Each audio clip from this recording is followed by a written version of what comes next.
हराम। मेरी किताब कुर्ब इलाही पढ़ें, उसमें मैंने बेस्ट इसको जिक्र किया है।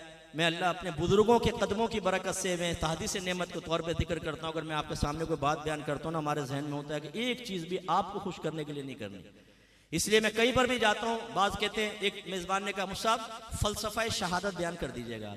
मैंने कहा फ़लसफ़ा किसे कहते हैं और शहादत किसे कहते हैं, बयान कर ज़रा। और फ़लसफ़ा शहादत होता क्या, पहले मुझे समझा फिर मैं बयान कर। क्योंकि मुझे तो पता नहीं। तो मैंने कहा भाई मुझे करने दे भाई, जैसे मैं बयान कर रहा हूँ मुझे करने दो, मुझे पता है क्या करना है। 30 साल से तबलीग कर रहा हूँ, तुम मुझे इमला ना करवाओ कि क्या मुझे बोलना है। मैं नहीं करता हूँ मेज़बान की मर्जी के मुताबिक, ना मैं आपकी मर्जी के मुताबिक करूंगा। आप खुश हों बैठें, इसलिए ना मैं नारे लगवाता हूँ, ना मैं कहता हूँ बोलो सुभान अल्लाह, बोलो सुभान अल्लाह। नो, चुपचाप बैठ के सुन लो भाई, हमें ये जरूरत ही नहीं है। मैं अपना काम करूंगा, वमा अलैना इल्लल बलाग, हम तक फकत अल्लाह रसूल का पैगाम पहुंचा देना वाजिब है, हम पहुंचाएंगे। आप खुश होते हैं, नाराज होते हैं, नारे लगाएं ना लगाएं, हमें कोई परवाह नहीं। हाँ, सो रहे होंगे तो मैं मना करूंगा भाई जाके सुन ले यार, कुछ सीख लेगा। बातें कर रहे होंगे, मैं इसलिए मना करता हूं बातें ना करें, आप कुछ सीख के उठें, क्योंकि आप हैं कल के मामार, आप हैं अपनी फैमिली को लेकर चलने वाले। आप अगर सहन अच्छा सोच बना लेंगे तो इंशाल्लाह कल आपकी फैमिली जन्नत का रास्ता तय करेगी। इसलिए अब ये शैतान जब इस तरह देखता है कि नहीं हो रहा, तो अमल से रोकता नहीं है, खराब करवा देता। हज करने जा रहे हैं साहब, अब वहां से कॉल आ रही है, मुफ्ती साहब हम अभी रास्ते में हैं, हमने उम्रा करना था, हैज स्टार्ट हो गया, क्या करें? भाई तो आपने पहले मसले क्यों नहीं सीखे? इबादत का शौक है, मक्के मदीने जाने का शौक है, भाई बिल्कुल होना चाहिए। पहले मसले तो सीख लो कि अगर ये हो जाए तो क्या होगा, ये हो जाए तो क्या होगा। नहीं, वहां पे जाएंगे गुनाह करेंगे, फिर जब बताया जाएगा आप पे 4 दम लाजिम हो गए, आप पर 3 दम, ओ जी अल्लाह माफ करने वाला है। क्योंकि वो कैलकुलेशन करते हैं 4 दम, फर्ज कर लो 500 रियाल का एक बकरा, कैलकुलेशन की पाकिस्तानी रुपीस में करो इतना सारा, अल्लाह माफ करने वाला है। बात छोड़ो। हालांकि आला हजरत की तहकीक के मुताबिक मक्के का की एक नेकी 1 लाख के बराबर और एक गुनाह भी 1 लाख के बराबर है। बाद लोग कहते हैं मुफ्ती साहब मैं चाहता हूं फुला को उम्रा करवा दूं, बेचारा गरीब आदमी है, नमाज पढ़ता है नहीं, रोजा रखता है नहीं। ओ भाई, गरीब को वहां भेजने का फिर फायदा क्या है? वहां जाके भी नमाज नहीं पढ़ेगा, ये एक गुनाह 1 लाख के बराबर। और फिर रियाकारी से बेचारा वहां पे काम करेगा, फिर कहेगा अब उसको जो पहली मर्तबा खास तौर पे जाते हैं ना, वापस आने लगते हैं तो ख्वाब अच्छे आते हैं। एयरपोर्ट पे उतर रहा हूँ, सारे लोग आ रहे हैं, फूलों के हार डाल रहे हैं, और वो चौड़ा होके मैं चल रहा हूँ, जो उम्रा करने वाला आ गया जी, बड़ा इसने माउंट एवरेस्ट सर कर लिया, इसको तमगे दे दो भाई। ओ चौड़े होके मरकज़े महफिल, ये दावत वो दावत, तुम मेरे पास मिलने नहीं आए, मुबारकबाद, तुमसे आज से कतई ताल्लुक है। इसको भेजने का फायदा क्या है? उससे पूछो तुझे आते हैं मसाइल, वहां के अदब वगैरह मालूम है? ऐसे लोगों को हमने देखा है कि मदीने पहुंचे, वो हमारा मरकज़ अकीदत 1-2 दिन जो है ना, वहां 8 दिन, जैसे 40 नमाजें पूरी करनी है, 8 पंजे 40, एक दिन बड़ा जोश, दूसरे दिन बड़ा जोश, तीसरे दिन, चौथे दिन ज़ियारतें भी कंप्लीट, सब कुछ। अब वो 4 दिन को गुजारना मुश्किल हो जाता है, क्योंकि बातनी तरबियत तो की नहीं होती। और ये मैंने अपनी आंखों से देखा है कि 8 दिन कंप्लीट करने के बाद जब वापसी की तैयारी, तो बड़े खुश ना, जल्दी जल्दी बैग पैक कर रहे हैं, वही हसीन ख्वाब, अब उतरेंगे एयरपोर्ट पर, सारे कहेंगे भाई आ गया आ गया आ गया। ये तो एहतिकाफ वालों का भी बड़ा मरज है ना, जैसे एहतिकाफ खत्म होता है तो बड़े खुश होते हैं, फूलों के हार डलेंगे और ये होगा और वो होगा। यार मना करो घर वालों को नहीं डालना फूल। मैंने कौन सा कारनामा किया है? क्या कारनामा किया आपने? वहां बैठ के की आवाजें बाहर आती रहती हैं खेमों से, हंसी मजाक खट्टे हमारे चल रहे होते हैं। कौन सा तुमने कारनामा किया 10 दिन एहतिकाफ में बैठ करके तुम्हारे गले में फूलों के हार डाले जाए?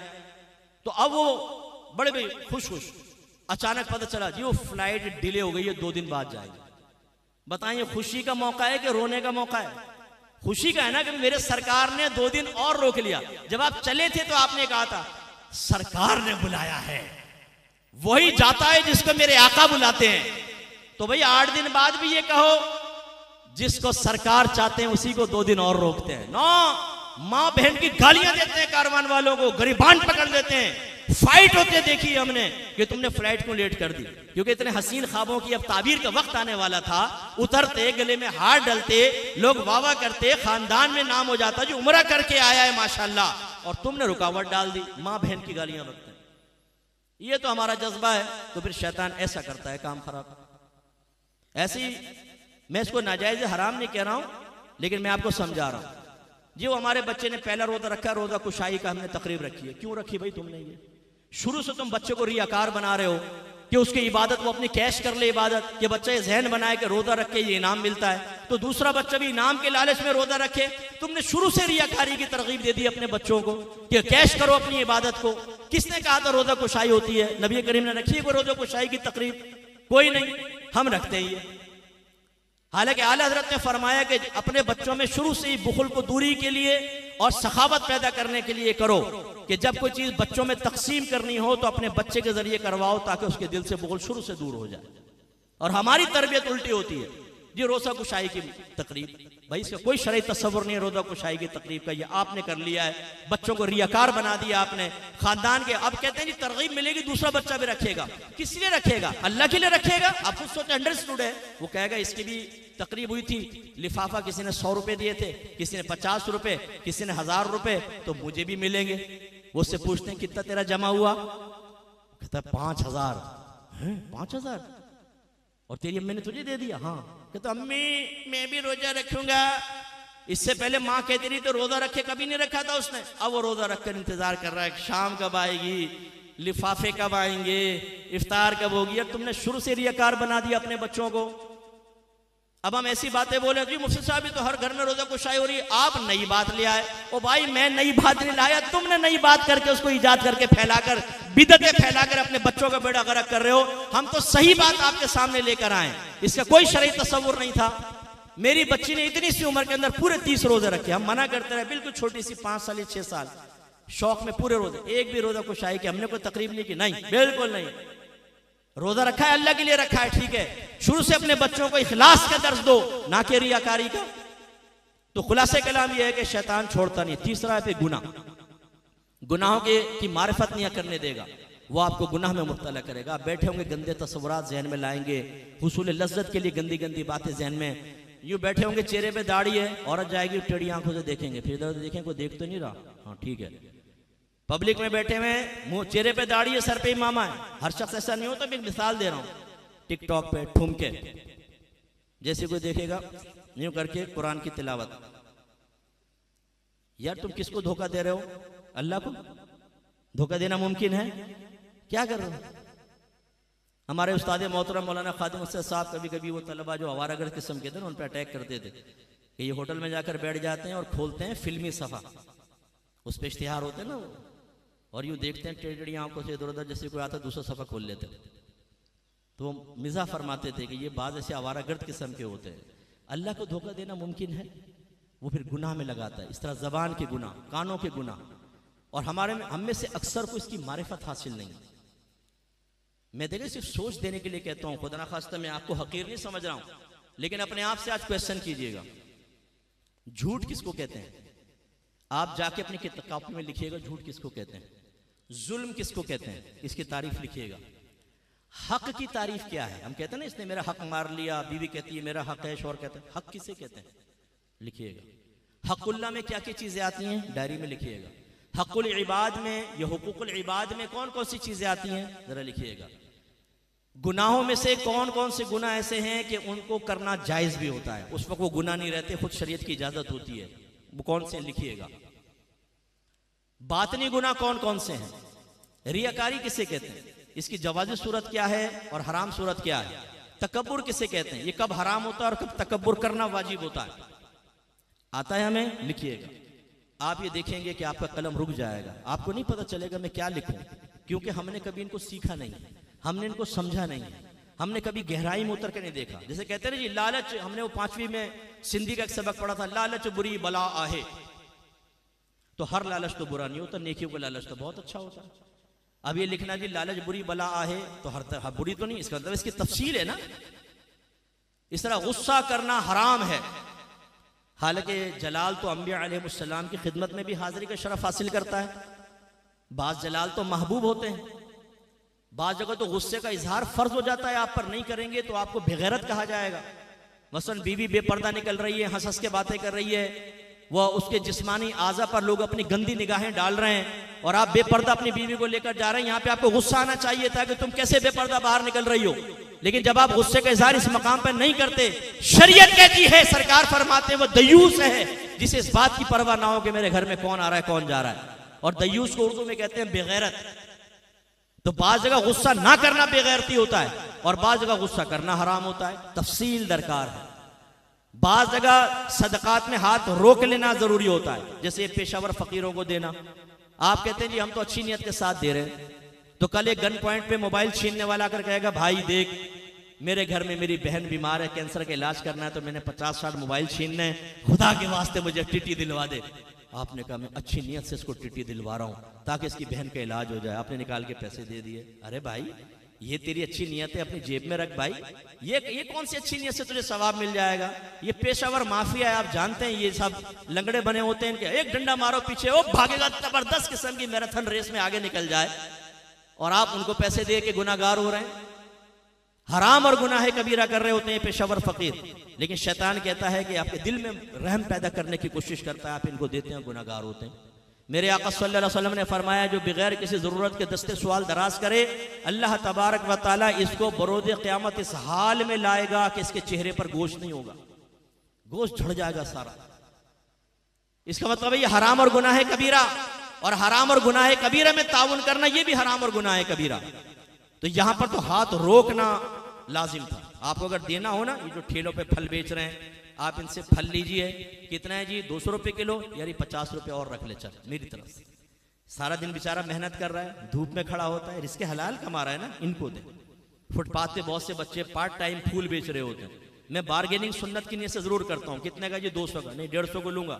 कहते चलो जी 150। बात तो कहते हैं सब ऐसे ले जाए, पहचान लेते हैं ना। मुफ्त लेना तो आदत नहीं है। दाढ़ी इमामा अपना मनसब कभी आज तक मैंने कैश नहीं किया, अल्लाह मुझे माफ़ फरमाए। वैसे लोग मोहब्बत कर दें तो अलग बात है, मैंने इसको कभी कैश करने की नीयत नहीं की। मैं कहता हूँ नहीं भाई पैसे दूंगा। अच्छा आप चले 100 रुपए दे दें। अब जितना उसने मांगा होता है मैं उससे 50 रुपए ऊपर देता हूँ। इसमें एक तो ये होता है कि उसको उम्मीद होती है 100 आएंगे, लेकिन मिल गए 250, तो जो उसके दिल में अचानक खुशी पैदा होती है, नहीं बहुत बड़ी खुशी होती है। मेरे आका सल्लल्लाहु अलैहि वसल्लम ने इरशाद फरमाया जो किसी मुसलमान के दिल में खुशी की कोई बात दाखिल करे, उसने मुझे खुश किया। जिसने मुझे खुश किया उसने रब को खुश किया, जिसने अल्लाह को खुश किया उसके लिए जन्नत है। इनको दे दे। आप खाने के लिए जाते हैं होटल्स के ऊपर, ये बहरे आते हैं बेचारे, कैसे भाग दौड़ कर रहे होते हैं, जल्दी जल्दी टेबल साफ कर, ये वो। ये अगर चाहें तो गन पॉइंट पे मोबाइल भी छीन सकते हैं ना, चोरियां भी कर सकते हैं, डाके भी मार सकते हैं, लेकिन वो एक मामूली तनख्वाह के ऊपर, वो मामूली तनख्वाह के ऊपर आपकी खिदमत कर रहे होते हैं। इनको टिप दे दें, इनको ज्यादा पैसे दे दें। आप अपने डिलीवरी घर पे मंगाते हैं, कोई पिज्जा मंगा लिया फुला, 50-100 रुपए उसको ज्यादा दे दें। बच्चा बेचारा मेहनत कर रहा है ना, अपने घर वालों के लिए रिस्क हलाल कमा रहा है, उसको दे दें, लेकिन इन पेशावर फकीरों को ना दें। लेकिन शैतान क्या करता है ये। तो इसका मतलब ये हुआ कि जितने भी गुनाह, ऐसी गीबत है जैसे जी, गीबत करना हराम है। आपको पता है बाज जगह गीबत करना वाजिब होता है, फर्ज हो जाता है, नहीं करेंगे तो आप जहन्नम में चले जाएंगे। अब वो वक्त नहीं है, मैं सिर्फ एक सोच आपको दे रहा हूं। इसका मतलब ये हुआ कि शैतान तीसरा जो वार करता है वो गुनाहों के जरिए करता है, और सबसे बड़ी चीज जो है वो इल्म से रोकेगा, क्योंकि इल्म का ताल्लुक सबसे। इल्म हासिल होगा अकीदा ठीक होगा, इल्म हासिल होगा अहकाम शरइया अमलिया आप सीखेंगे, इल्म हासिल होगा गुनाहों की मारिफत हासिल होगी, इसके बाद फिर अमल होगा। इसलिए मैं सबसे गुजारिश करता हूँ, खासतौर पर मेरे नौजवानों, आप जाते हैं, इल्म आपने सीखा नहीं होता, आप सोशल मीडिया पे चले जाते हैं। यूट्यूब पे आज हर शख्स एक हाथ में कुरान दूसरे हाथ में बुखारी लेके, और आप नीचे देखें तो इन्होंने बाद औक़ात ये खरीदे होते हैं, व्यूअरशिप जो है ना 1 मिलियन 2 मिलियन 20 मिलियन करोड़ों में लोग देख रहे हैं। आप कहते हैं यार अगर ये गलत होता है इतने लोग तो नहीं देखते। अब वो काम क्या कर रहा होता है, वो आपके अकाबरीन को गुस्ताखाना अल्फाज में मुखातब कर रहा होता है। ओ बाबा बाइद बिस्तामी ने ऐसा कहा, ओ दाता साहब ने ऐसा कहा, ऐसे उल्टे सीधे तहकीराना अंदाज से आपके अहले सुन्नत के अकायद पे वो ज़रबे लगा रहा होता है। हमारे घर में नौजवानों को कुछ मिलता नहीं है, क्योंकि ना अम्मी ने सीखा होता है ना अब्बा ने अकीदा सीखा होता है। हमारी मस्जिदों के अंदर टू द पॉइंट अब खुतबा ने बयान करना छोड़ दिया। नौजवान आते हैं, उनकी किस तरह जहन साजी करनी है, कैसे उनको मजबूत करना है, कैसे करंट इशूज़ पे कलाम करना है, हर खतीब इसकी सलाहियत नहीं रखता। मादरत के साथ अल्लाह मुझे मुआफ़ फरमाए, मैं किसी बुरी नीयत से नहीं कह रहा हूँ, लेकिन मैं दिल जलाता हूँ। एक साहब एक मस्जिद में खतीब मुझे बताया जी 8 साल से ये खिताबत कर रहे हैं, उन्होंने बयान किया 20 मिनट मेरे सामने, मेरा दिल जल के खाक हो गया। ना उस बयान का सर ना पैर, कुछ भी नहीं, वो वैसे बस बयान कर दिया उन्होंने। अब मैं सोचने लगा 8 साल से ये शख्स जुमे में आने वालों के सामने इस तरह के बेसुरोपा बयानात कर रहा है, कौन आके सुनेगा, अपना टाइम निकालेगा? तो ये जो हम बयान करने वाले होते हैं, अगर ये टू द पॉइंट और अच्छे और करंट इश्यूज पे बयान ना करें तो दीन से दूर करने में इनका भी बहुत बड़ा किरदार है। इसलिए हमारे इदारों से जब बच्चे फारिग हों तो पहले उनको पूरे सालाना एक लिस्ट देनी चाहिए कि हर जुमे तुम्हें इस जुमे ये बयान करना है, इस जुमे ये, इस जुमे ये बयान के ये टॉपिक्स हैं, ये पॉइंट्स हैं, ये इसका मवाद है, इस तरह तुम्हें बयान करना है, तो इनकिलाब पैदा हो जाए। लेकिन हमारे यहाँ वक्त गुजारी होती है। एक वाक़या लेके चलेंगे, आदम इब्राहिम अलैहिस्सलाम ने फरमाया, बेटा इस्माइल मुझे ख्वाब नजर आया है कि मैं तुम्हें ज़िबा कर रहा हूँ। बेटे ने कहा अब्बा जान आप इसको पूरा कर लें। अब्बा जान ने बीवी से कहा बच्चे को तैयार कर दो। बोलो सुभान अल्लाह। अब ये तैयार करने में क्या सुभान अल्लाह था, लेकिन बोलो सुभान अल्लाह, क्योंकि ये इंजेक्शन है। जब ये हमें लगता है तो हमें जोश पैदा होता है, फिर हमारा बयान तेज होता है, फिर हमारे जहन में इल्हामात होते हैं, फिर हम जोश में बयान करते हैं। अगर तुम ठंडे बैठे रहोगे हमारा इल्म मुंजमद हो जाएगा, जैसे फ्रीजर के अंदर कुछ चीज पानी रख लें वो बर्फ बन जाता है। इसलिए भाई बोलो सुभान अल्लाह। फिर आप लेकर चले, बच्चे ने पीछे देखा, अम्मी ने आगे देखा, इब्राहिम अलैहिस्सलाम ने इधर देखा, इस्माइल अलैहिस्सलाम को लेकर चले, थोड़ा सा लड़खड़ाए लेकिन संभल गए। फिर मीना में पहुंच गए, बेटे से कहा बेटा लेट जा। बेटे ने कहा अब्बा पहले आंखों पे पट्टी बांध दीजिए, फिर मुझे लिटाइए। उन्होंने लिटाया, एक करवट लेटा, दूसरी करवट पलटा, फिर सीधा लिटाया, फिर उल्टा लिटाया, फिर उन्होंने आंखें बंद कर ली, बिस्मिल्लाह पढ़ा, छुरी चलाई। अभी टाइम पूरा हो गया, इंशाल्लाह अगले जुमे पूरा करूंगा। पब्लिक सुन रही थी कि अब कुछ आया, अब कुछ आया, अब कुछ आया। हजरत ने अस्सलाम वालेकुम, कुछ नहीं आया। ये हो रहा है हमारे यहाँ। अहले इल्म को पता ही नहीं कि क्या बयान करना है। हर एक ऐसा नहीं है, बहुत अच्छे अच्छे बयान करने वाले भी है माशाल्लाह, जो करते हैं उनका निखार देखें मस्जिदों के अंदर, लोगों में शऊर हासिल हो रहा है। तो इसलिए मैं आपसे गुजारिश करता हूँ, आप अपने जिस इलाके में नमाज पढ़ें, बयान सुनने जाएं तो किसी ऐसी मस्जिद का इंतखाब कर लें अहले सुन्नत की होनी चाहिए, और अच्छा टू द पॉइंट बयान हो जिससे आपकी इस्लाह हो। ये मत सोचिए कि यार यहां जाते ना हमेशा ये ना करो, वो ना करो, ये ना करो, वो ना करो। उधर जाएंगे जहां पर फजीलतों को बयान हो, नारे तकबीर, बोलो सुभान अल्लाह और इस तरह के वाकयात, फिर आपको कुछ भी हासिल नहीं होगा। इसलिए अब आइए